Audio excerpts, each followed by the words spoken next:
We're right outside the Oval Office in the Rose Garden, very special place. And it's an honor to once again address the Economic Club of New York, as well as the economic clubs of Chicago, Florida, Pittsburgh, Sheboygan, and Washington, D.C. I know so many people that are proud members, and they're great people. And it's a great honor to be with you, especially in this very strange kind of a year with what we have to do communication-wise. To be doing it, really, it's quite nice. It's a quite nice way to do it. The choice facing America is simple. It's the choice between historic prosperity under my pro-American policies or very crippling poverty and a steep depression under the radical left. And that's what you'll have, is a depression. I will deliver optimism, opportunity, and growth. They will deliver pessimism, stagnation, decline, and very high taxes. Simply put, it's a choice between a socialist nightmare and the American dream. Under my leadership, we will have a safe and effective vaccine before the end of the year.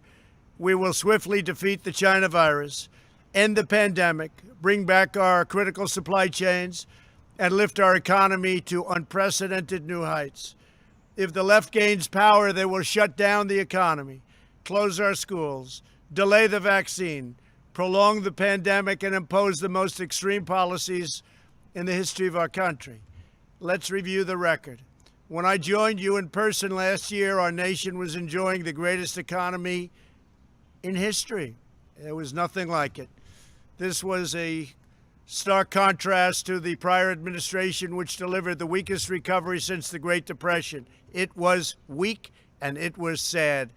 In my first 3 years, real income for the typical family increased $6,000, more than 5 times the gains during the entire previous administration. Think of that, 5 times the gains.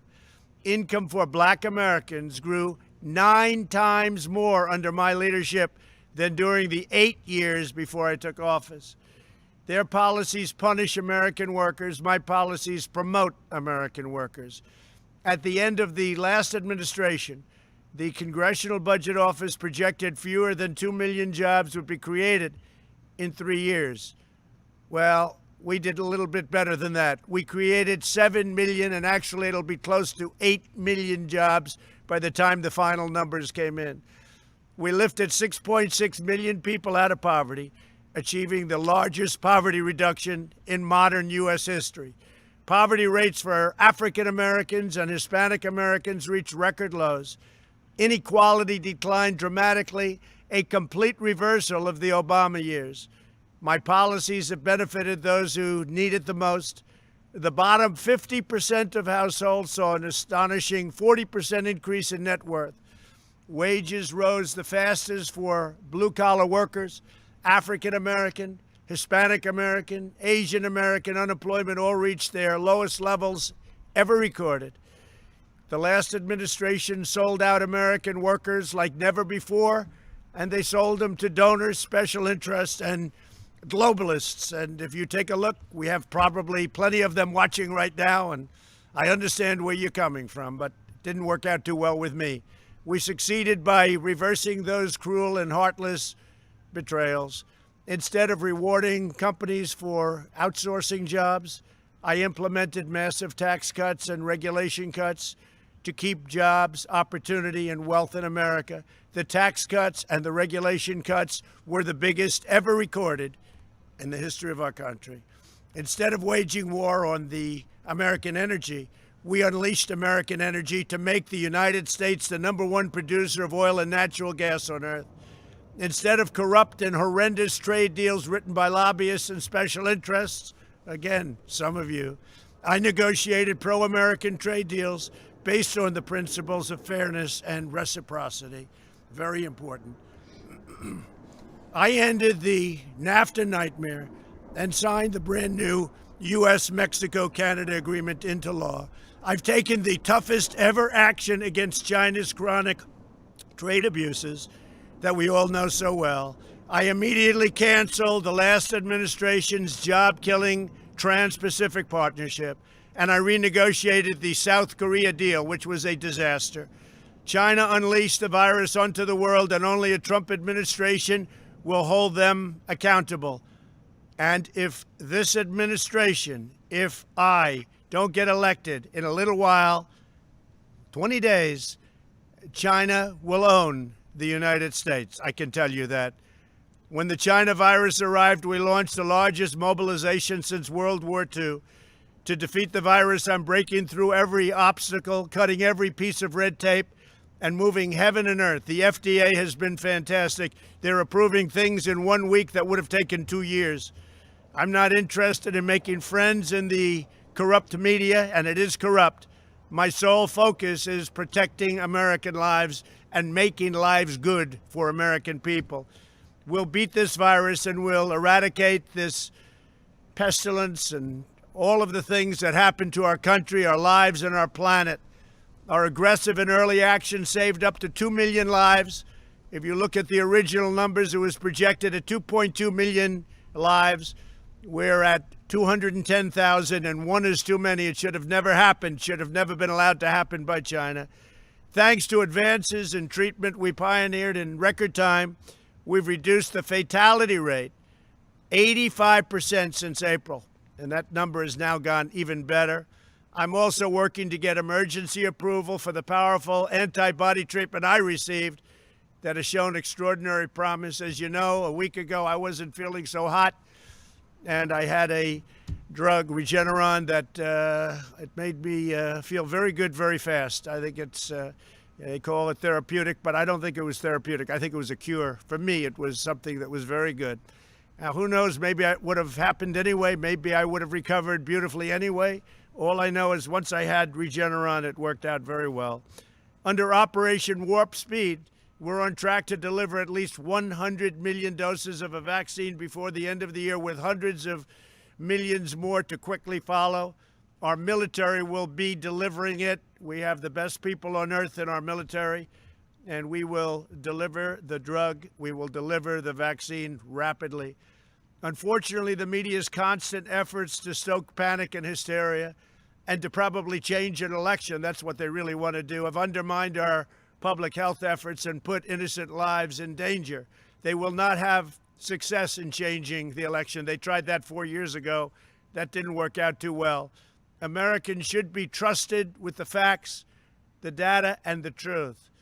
For the young and healthy, the risk is exceedingly low. 99.98% of those under the age of 50 survive. The average age of those who succumb to the virus is 78. And usually that is a person who's 78 but has bad heart, diabetes, has other problems. That's why we're so focused on protecting elderly and higher risk Americans.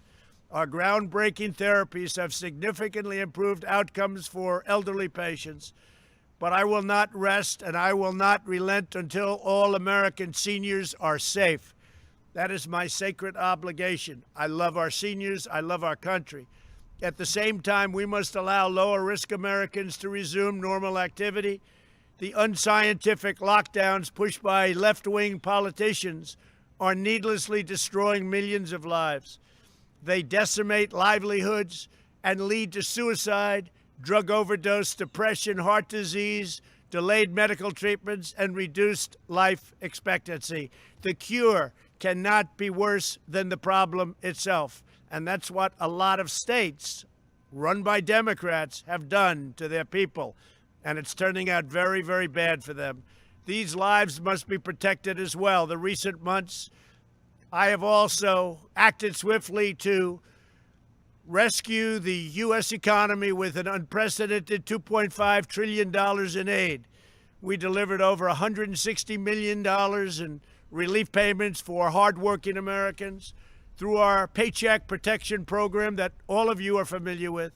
My administration has approved over $650 billion in forgivable loans to more than 5.2 million small businesses. It's been a savior.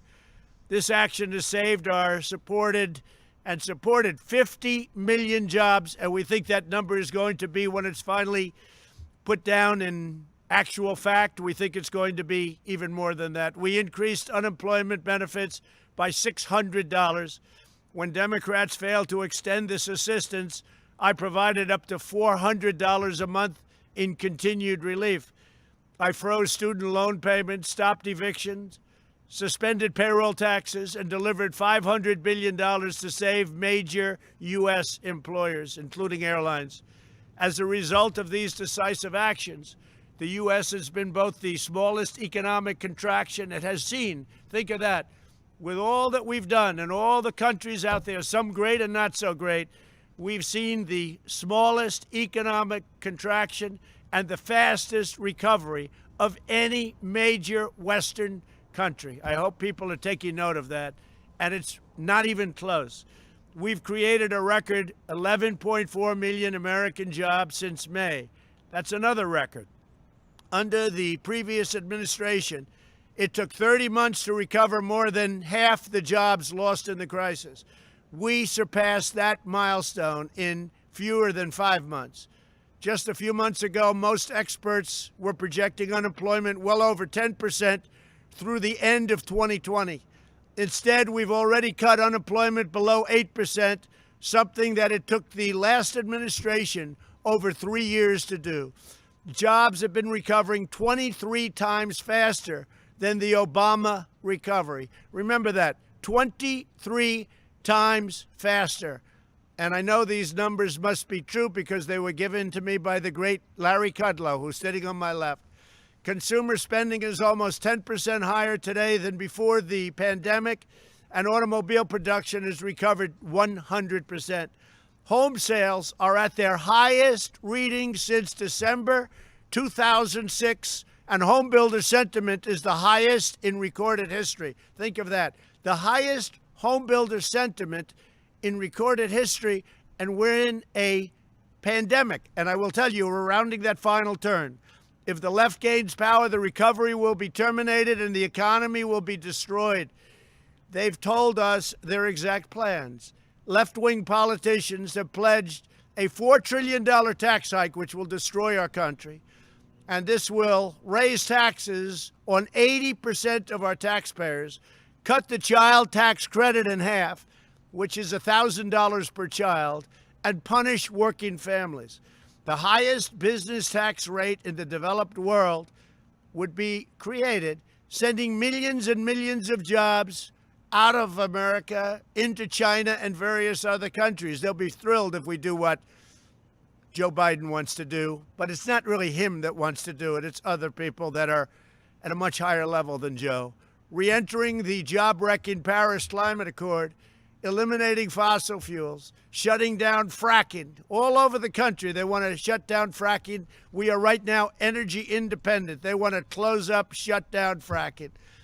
And enacting the ridiculous Green New Deal, which will cost $100 trillion, which is more money than this country can make in 100 years if everything went perfectly. Democrat lawmakers sponsored legislation that would outlaw the private health insurance plans for 180 million Americans. So you have these private plans that people love. They've negotiated, they've fought for, they went to different companies, all great companies. They have plans that they love, 180 million plans, 180 million people.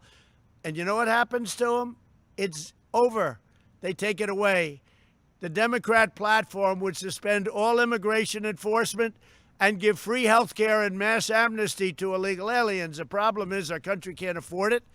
And as soon as you announce that, millions and millions of people, despite the wall, which is almost finished, and by the way, paid for by Mexico, despite all of these things that we've done, millions of people would flood into our country. This would obliterate Medicare and would totally demolish your Social Security. Democrats in Washington are also pushing a plan to abolish the suburbs by eliminating single-family zoning and linking federal highway grants to a federal takeover of local zoning. Your suburbs will be gone. The American dream will be gone. This plan will devastate the property values of millions of middle-class homeowners, including the majority of African-American, Hispanic-American, and Asian-American households who live in the suburbs. The policies of the left would unleash a long-lasting economic catastrophe of unimaginable proportions. And I know I'm speaking to some Democrats, and some of you are friends of mine. You will see things happen that will not make you happy. I don't understand your thinking. I don't understand how you can be backing such policies, but you're wrong. I can only assume it's habit. You've been there for a long time, and it's habit, because they will destroy this country. Our country will go into a depression, the likes of which we have not seen since 1929, and maybe worse. So keep backing them, but you know it's wrong, and I really do believe it's only habit. That's the only reason you can be doing it. Under my continued leadership, we will continue our V-shaped recovery and launch a record-smashing economic boom. We will end the pandemic with a safe and effective vaccine, create 10 million jobs in the first 10 months of 2021, where we're going to have a phenomenal year, and we will soon be announcing, in my opinion, a phenomenal record-setting third quarter, and quickly return to full employment. I will implement a middle-class tax cut, reduce regulations that stifle small businesses, and we've already cut regulations more than any president in history. Whether it's 4 years, 8 years, or in one case more, I have cut regulations far more than any president in the history of our country. A highway that would take 21 years to get approved, we can get done now in 1 year, and it may be rejected for safety or environmental reasons. But you're going to know in 1 year, we brought it down to a level that nobody can even believe. It may get rejected, but it's going to get rejected fast, but most likely it'll get built fast. And we also are expanding opportunity zones, which have been fantastic. We will launch a bold initiative to reshore our medical and pharmaceutical supply chains. As part of this effort, I'll revive Puerto Rico's pharmaceutical industry. We will keep taxes low for companies and move jobs to America, and will impose steep tariffs on any company that leaves. They want to leave, they want to make our product and then sell it back after firing everybody. Not going to happen. They will be tariffed. We will strip federal contracts from companies that outsource critical industries. We will negotiate more trade, and this is just has to do, negotiate more fair and reciprocal trade deals. We want reciprocal deals. If you look at Europe, and if you look at what Europe's done to us over many, many years, and we're bringing it back into balance, but it's way unbalanced. We protect them militarily, and then they take advantage of us on trade with tariffs and non-monetary tariffs, which frankly are worse. We have to put America first, like other countries should put themselves first, but we're putting America first. We will make America into the manufacturing superpower of the world, ending reliance on China once and for all. We will ensure that America remains the world's #1 energy producer. We will end surprise medical billing, require price transparency, which goes into effect already on January 1st, and further reduce the cost of prescription drugs. As you probably know, those of you that are in the drug industry, you're not a big fan of Donald Trump, I can tell you, but I instituted a favored nations clause. So if Germany or another nation is buying the drug for 1/20th of what we pay, and believe it or not, in some cases you have price discrepancies like that, we go to the lowest price anywhere in the world. We're the largest purchaser of drugs. We go to the lowest price. So if somebody's selling a pill for 10 cents and we're paying $2.50, we go to 10 cents. And the 10 cents will come up a little bit, but your drug prices will be reduced by 50, 60, 70, 80, 90%. That's the way it is. We will strongly protect Medicare, Social Security, and patients with pre-existing conditions. And as far as the middleman is concerned, the middleman is out. As far as purchasing drugs from other countries until everything else kicks in, Canada pays 50% what we pay. I've given governors permission to go to Canada and buy drugs directly from Canada, saving, as an example, Ron DeSantis, the state of Florida, approximately 50% and more on the purchase of drugs. So they'll buy the same exact drug from the same exact plant or lab for 50% less. I've also outlined a new plan to provide historic prosperity, and this is really so important, to the black community known as the Platinum Plan, creating new wealth, new access to capital, and school choice as a civil right for every American family. We need school choice. The Democrats will never give you school choice. They will never give you charter schools that have worked so well. We're lifting up citizens of every race, color, religion, and creed. We're delivering a future of fairness, justice, and dignity for every community in our land. And we're defending our values, our principles, and our cherished way of life. And guided by these timeless convictions, we will make next year one of the single greatest years in the history of our country. It's an honor to be with you. I think I'll be with you next year again, but, we'll have to see, because if I don't win the election, you probably won't want me, and that's okay with me too. But I think we're going to have a tremendous success. We're having lines of people, 30, 40, 50,000 people lining up to see a speech with 1 day notice. And my opponent is getting 22 people with working very hard to get them. So I don't know. I mean, I think we're going to have a tremendous success. I hope so. But next year will be one of the greatest years in the history of our country. You're going to see growth like we haven't seen before. And it's an honor to be with you. God bless you all.